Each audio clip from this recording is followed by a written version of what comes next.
Hello everyone, and welcome to this unboxing video for Dark Souls the Board Games Old Iron King expansion. One of the 6 Mega Boss expansions, making up the 6 of the 7 expansions for Wave 2 of the board game from the Kickstarter.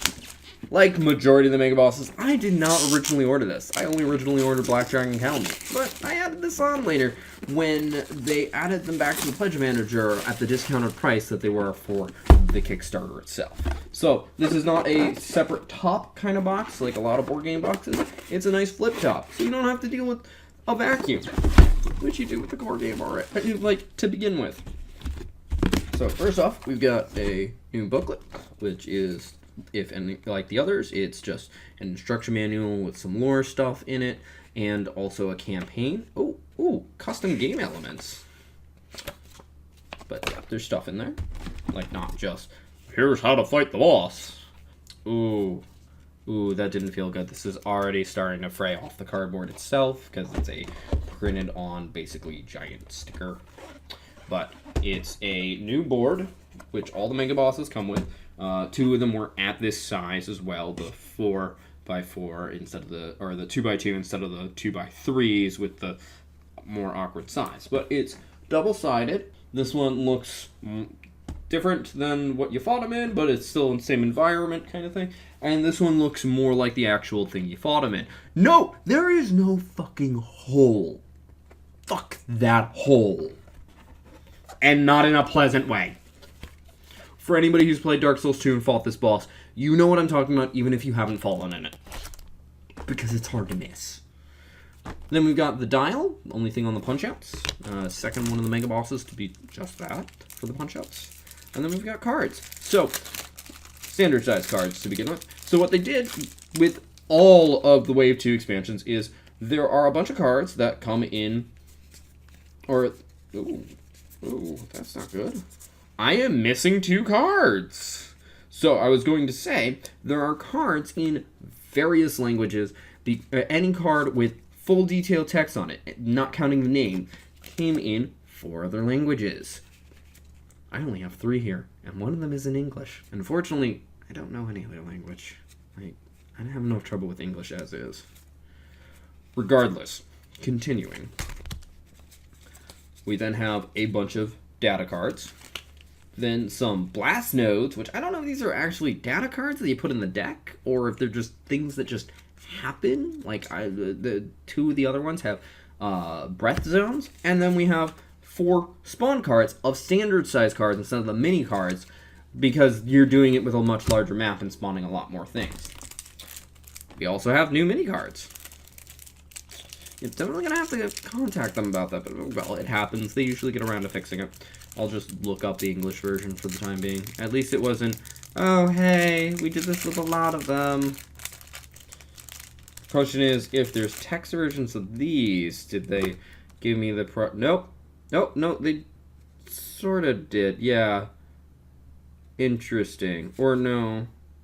Okay, yes, there's only one in here that has text on it, and it just looked like some of the flags, because they have flags for representing the countries that those languages are primarily spoken in, or some of them at least, US and then the European countries. But regardless, there's really only 2 cards here. The rest are in other languages. We have the Iron King Hammer and Blinding Bolt. As usual, these are equipments that you would use if you carry over through alternate campaigns, or multiple campaigns, because Mega Bosses happen after normal bosses. And then we've got 2 sets of pegs for the dials. I don't know why these keep coming with 2 sets of pegs instead of 1. And then we've got the miniature itself in here. Now, these are clearly meant to be reused for play. Either that, or they're just getting really derpy with them, because there are spaces for putting the dials in. But this one has 2. So, I don't really know. I don't know if these are meant for just shipping, or if they're meant for, you know, actual regular storage. I don't know.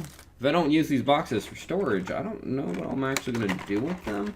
Like, the expansion boxes for Kingdom Death Monster, honestly just shitty cardboard boxes, the standard cardboard boxes, but they've got nice images printed on them. I just plan to eventually cut those images off the front and get rid of the cardboard, or apply it to some projects that I could use cardboard on. Ah, tape. Why is it here? Why is it here? Ah, seriously, why is it here? Like, I don't think it was needed with the hopper and, like, the nearly vacuum-formed container. Okay, so I expected him to be a lot more pieces, but apparently they made the wings together with part of his back and some spikes that already poked me. That's one piece. That's convenient. Makes him really hollow, though. But he is just roar, angry face, roar. Oh, this one actually almost fits on entirely without issue. All the other ones have not fit on well, which is what's made me wonder about restoring these, because if they're able to go together and come apart decently, like, you know, some effort as opposed to none, then yes, that would be reasonable. But others are just like, I haven't tried too hard, but they've been difficult to put together. Regardless, looking more at the model itself, the wings come out very nice. Like, no too much excess mold lines. They appear to be an actual single molded piece, so nothing glued together, no seams or anything like that. And then the body itself, honestly, it looks like the arms and hands are actually the same molded piece as the body, and then you've got all the good muscular structure and everything like that pretty much displayed. And then the head appears to be its own piece that was permanently attached. You can see some seam lines, but you have to actually look behind the horns. So on a straight-on view, you're not going to see them, which is really nice. The face is pretty decent. Oh, the bottom and lower half of the face are different. Again, you don't really see them unless you look under the horns. Like, I can't even get this one on camera, I think, too easily. You'll probably see it when I get around to a painting video, but whatever. Maybe not. Maybe the primer will fill it up enough. But yeah, oh, this thing's extra pointy. Like, let's not. It'd be like throwing a chaos army at somebody's face. I don't care if it's fantasy or 4K. That's gonna leave some marks at best. But yeah, this one came out pretty decent, if not very well. I have to take a better look at it. I'm noticing a couple mold lines on the hand, but oh no. There's going to be always some mold lines with a lot of pre-made models like this over and over again. Also, the molds have been used more than my really high than Kingdom Death Monster, which is really high detailed, because this had more copies of it printed than everything of Kingdom Death Monster, because there just aren't that many copies out there. Regardless, that seems to be everything. The model came out pretty nice, which always makes me happy. That is the main reason I got this game. But yeah, like I said, that seems to be everything. So, if you enjoyed this video, feel free to press the like button. If you think somebody else will enjoy this video, please share it.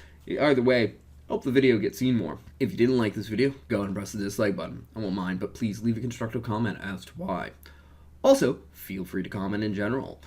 And if you want to see more like this, be it more unboxing videos, my board gamer review videos, which I do plan to do for this, or my painting videos, which, like I said, I plan to do this one, not all the Mega Bosses, but many of them, feel free to subscribe. Regardless, thank you for watching and have a wonderful day. Bye-bye.